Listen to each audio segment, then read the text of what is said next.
Welcome to Unit 5. In this unit, we will travel much too quickly and much too superficially, alas, through two vast geographical areas, Africa and Oceania, or the Pacific.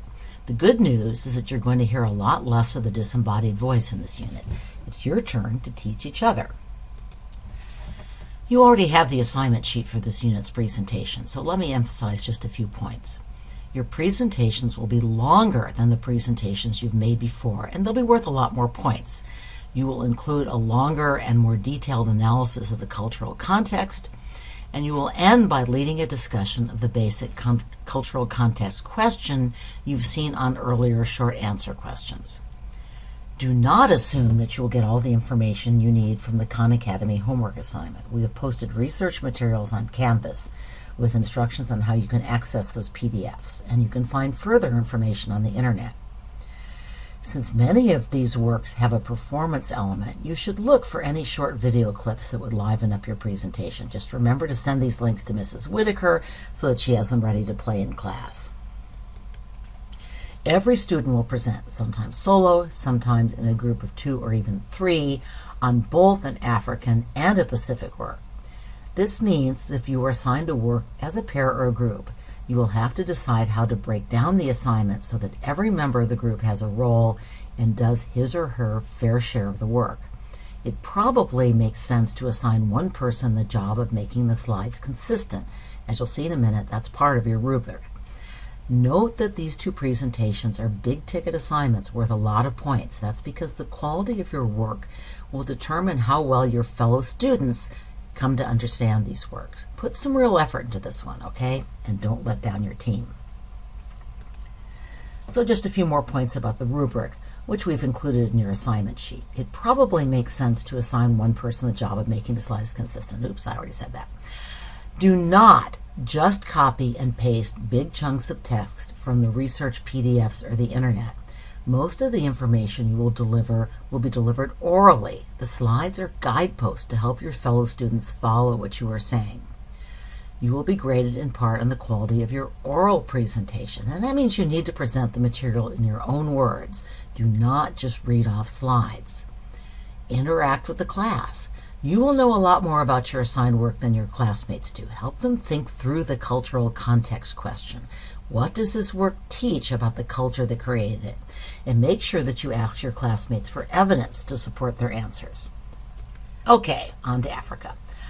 Africa is a very big continent, encompassing a huge diversity of cultures. I spent the summer between my junior and senior years in high school as an exchange student living with an African family in Uganda. It's circled here in red.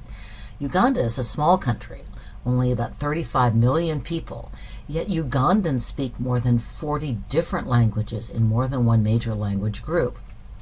There's also a significant religious divide between Muslims in some areas of the north and Christians and animists in the south. In the south, the Bagandan kings can trace their lineage back through 36 kings starting in the 14th century.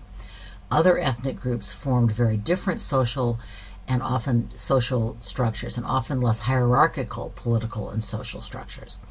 All this makes me nervous about making any generalities about African art, but I'm going to try anyway because some general concepts or themes will help you organize your thinking about these works.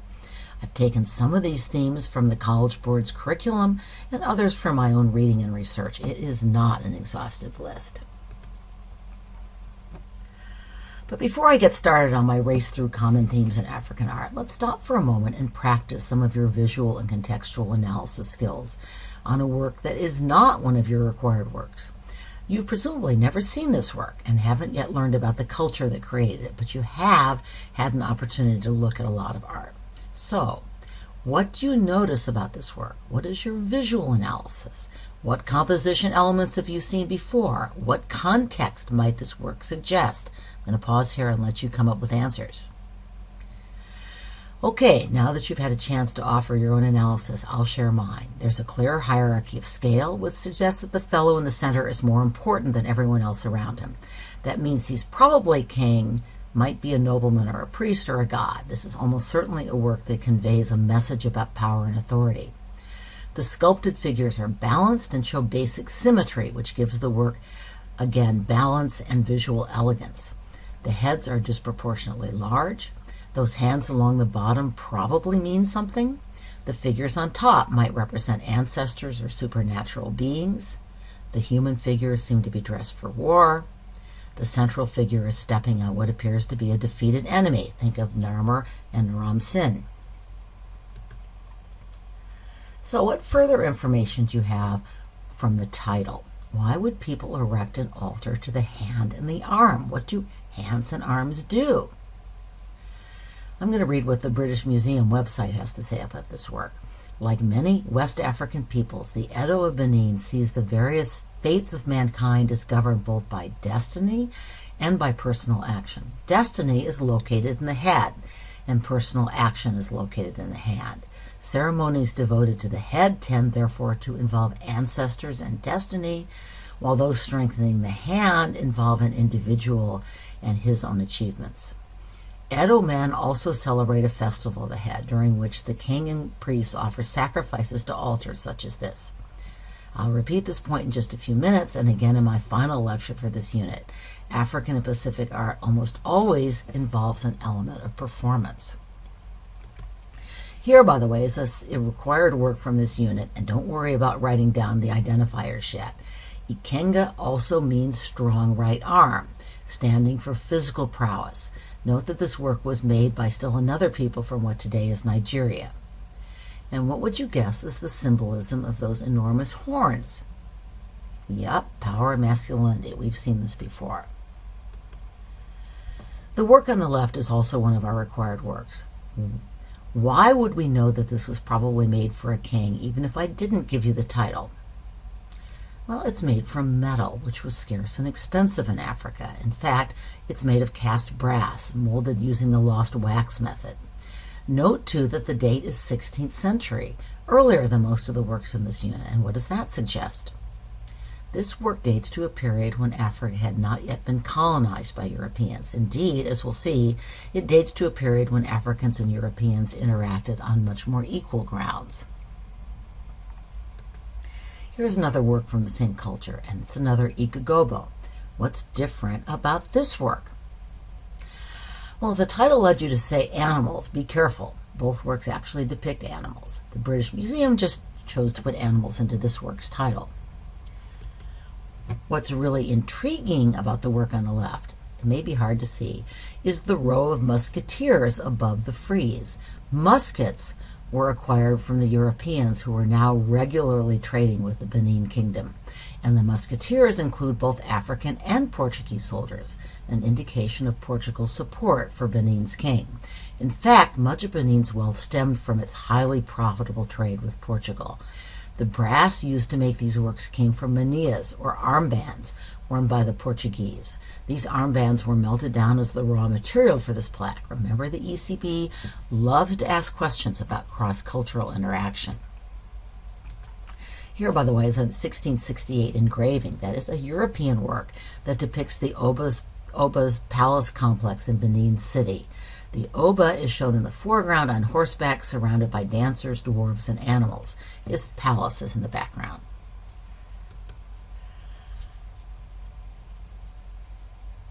Most Edo works from the Kingdom of Benin left Nigeria in the late 19th century when the British sent a punitive expedition against the kingdom. The Oba's forces had massacred a British trade delegation, although apparently without the Oba's knowledge or permission.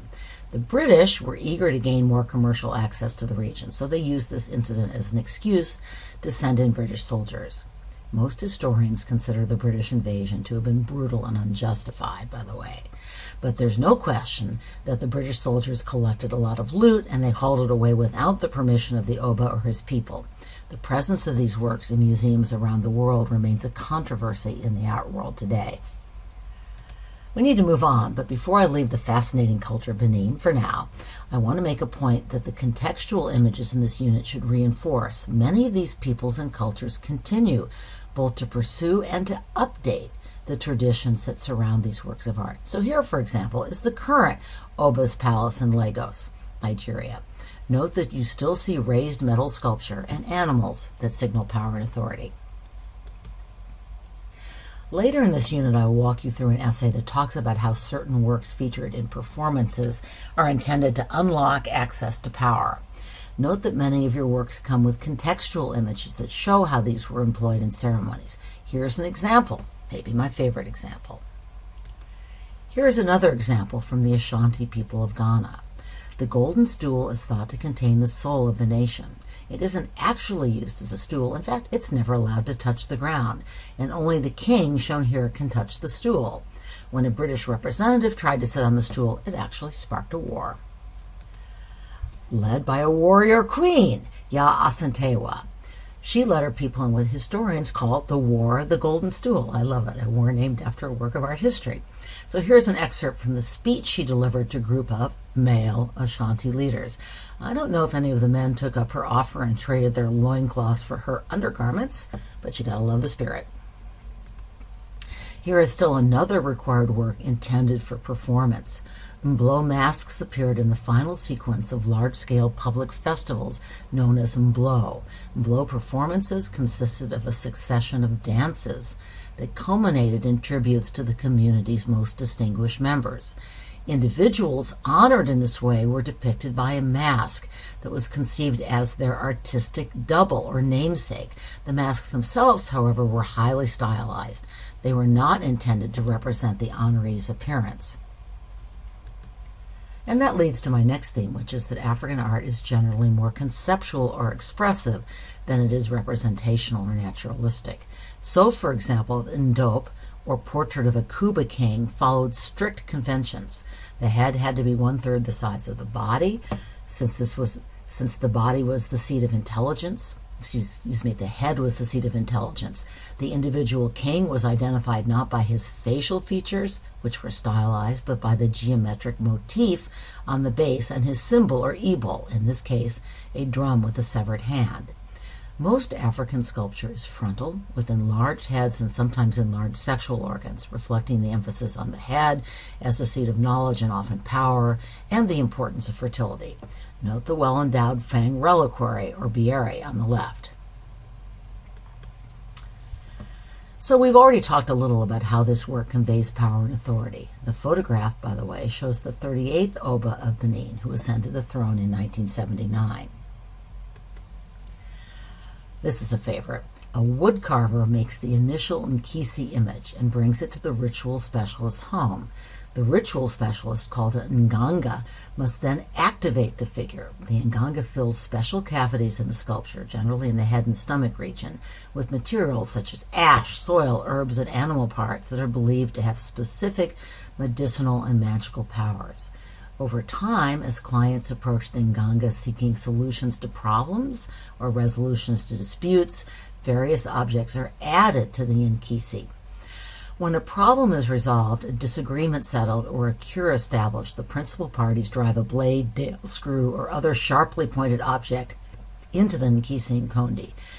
So, for example, if two parties come before the figure to make peace with each other, the conditions agreed upon are symbolically lodged into the Nkisi Nkondi with a sharp object, similar to the Western tradition of signing a contract.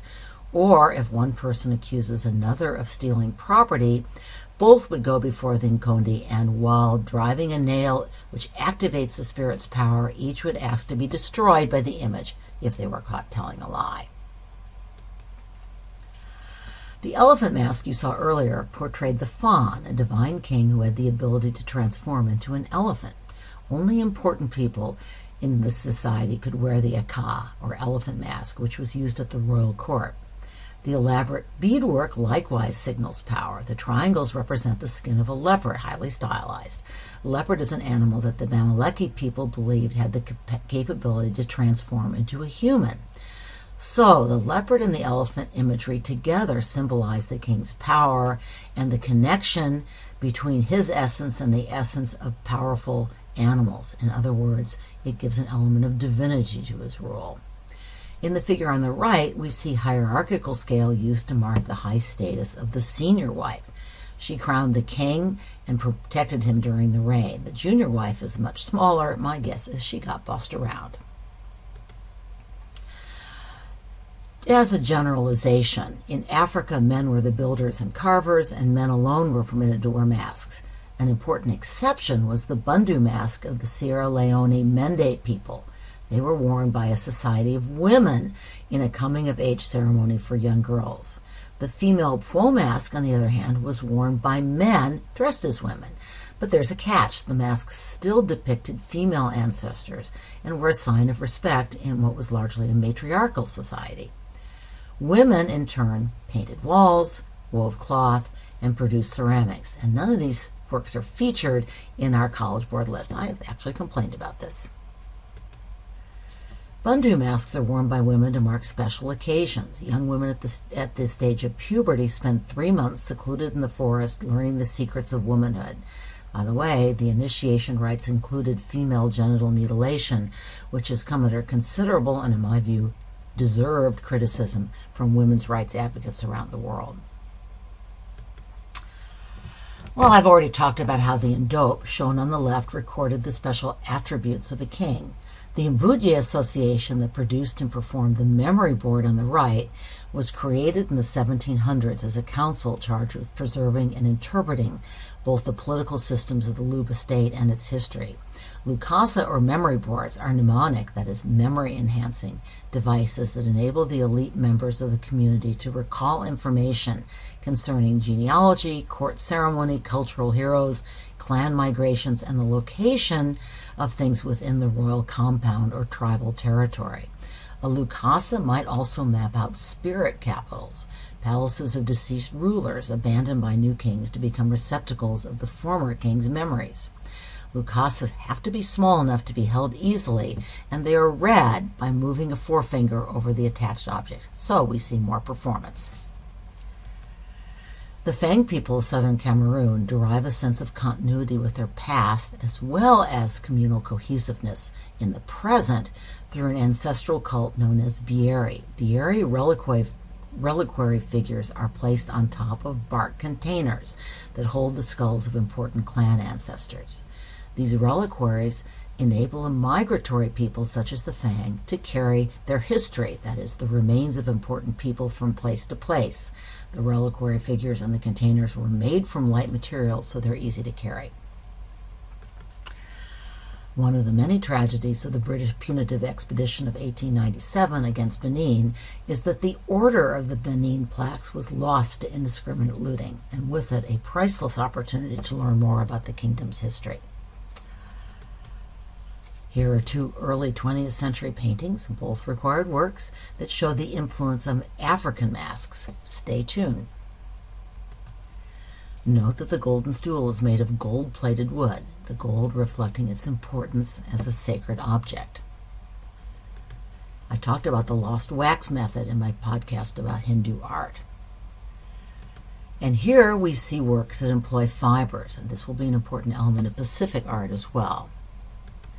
I trust you remember the Great Mosque at Djenné, the largest mud building in the world. The other image is a stone wall from the Great Zimbabwe Complex.